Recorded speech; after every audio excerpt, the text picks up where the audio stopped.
Halo, nama saya Arif Muhammad. Saya dari Teknik Kelautan dengan mata kuliah Mekanika Gelombang Air. Di sini saya akan menjelaskan dinamika struktur laut. Mengenai jenis struktur lepas pantai dan juga mengenai tentang aksi struktural. Jenis struktur di bawah beban lingkungan diberikan kita secara singkat membahas tentang karakteristik dinamis yang penting dari jenis struktur ini. Misalnya masa sistem struktur itu mungkin matriks. Itu mungkin seperti nilai tunggal, kekakuan, kemudian redaman yang dapat timbul pembeban hidrodinamik dan sebagainya. Pada kali ini membahas tentang jenis gaya. Kita mulai dengan gaya angin. Kecepatan angin adalah sebuah kuantitas atmosferik fundamental. Kecepatan angin disebabkan oleh pergerakan angin dari tekanan tinggi ke tekanan rendah. Tekanan angin biasanya berpengaruh ke perubahan suhu dan mengatakan bahwa jika memperkirakan gaya angin atau pengaruh gaya angin pada struktur tertentu sistem harus berperilaku ramping, yaitu ketinggian sistem struktural atau anggota sehubungan dengan dimensi lateral terkecil dari struktur harus melebihi 5. Dan ini bentuk rumus dari analisis dinamis. H per L harus lebih dari 5. Selanjutnya ada juga analisis dinamis seperti wave force atau kekuatan gelombang. Yang kedua, gempa bumi. Yang ketiga, kekuatan dari pertumbuhan laut. Yang keempat, ice load. Dari kekuatan angin, kekuatan gelombang, gempa bumi, kekuatan dari pertumbuhan laut, dan ice load merupakan beban dari suatu lingkungan dari semua beban lingkungan. Maka dari itu, dari semua yang di atas sangatlah butuh suatu solusi. Solusi beban lingkungannya perhitungan keadaan laut. Dari perhitungan keadaan laut ini dapat diprediksi menggunakan dua cara, yakni yang pertama menggunakan profil khusus dari negara tersebut. Yang kedua menggunakan teori tertentu untuk memanipulasi keadaan laut. Dari cara tersebut dapat memprediksi kinematik partikel air. Selanjutnya, wave theory atau biasa disebut dengan kekuatan gelombang disimpulkan sebagai gelombang kinematik yang didasarkan dari teori potensial. Gelombang diasumsikan sebagai lembah dan bukit. Gelombang tersebut bisa juga disebut menjadi dua dimensi aliran dan mempunyai karakteristik yang berbeda parameternya.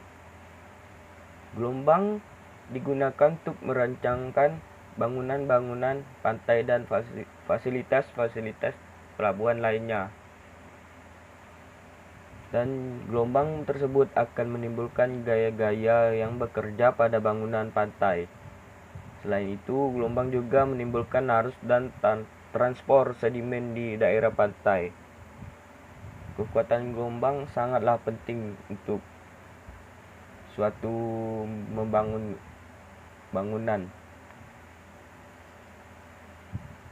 Selanjutnya, gelombang mempunyai beberapa indikatornya, yaitu H disebut tinggi gelombang, T disebut periode gelombang, D kedalaman gelombang, dan K angka gelombang, dan omega disebut frekuensi keliling, dan F adalah frekuensi.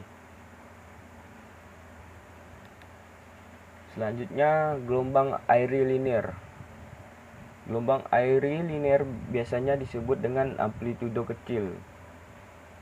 Teori gelombang diturunkan berdasar persamaan Laplace atau untuk aliran letak rotasi dengan kondisi batas di permukaan air dan dasar laut.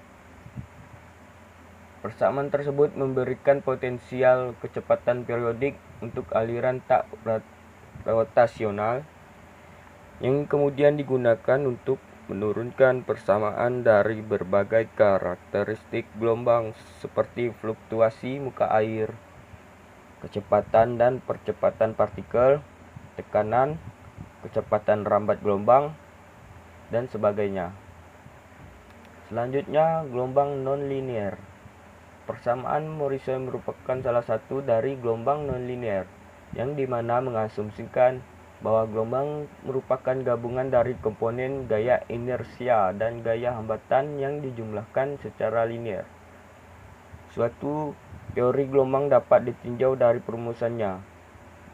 Bila pada perumusannya diperhitungkan peranan amplitudo gelombang, maka persamaan yang dihasilkan disebut dengan persamaan gelombang atau teori gelombang non-linear.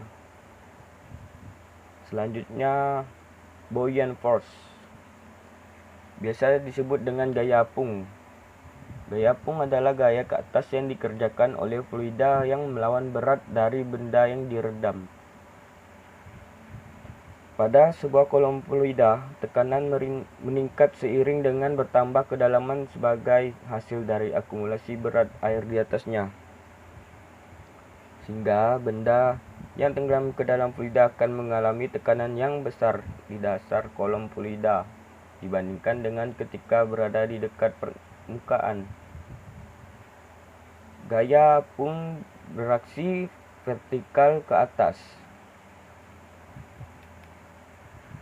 Selanjutnya, earthquake load. Gempa bumi adalah getaran yang terjadi di permukaan bumi akibat pelepasan energi dari dalam secara tiba-tiba yang menciptakan gelombang seismik. Gelombang gempa bumi biasanya disebabkan oleh pergerakan lempeng bumi. Frekuensi suatu wilayah mengacu pada jenis dan ukuran gempa bumi selama periode waktu. Sekian dari presentasi saya, semoga bermanfaat.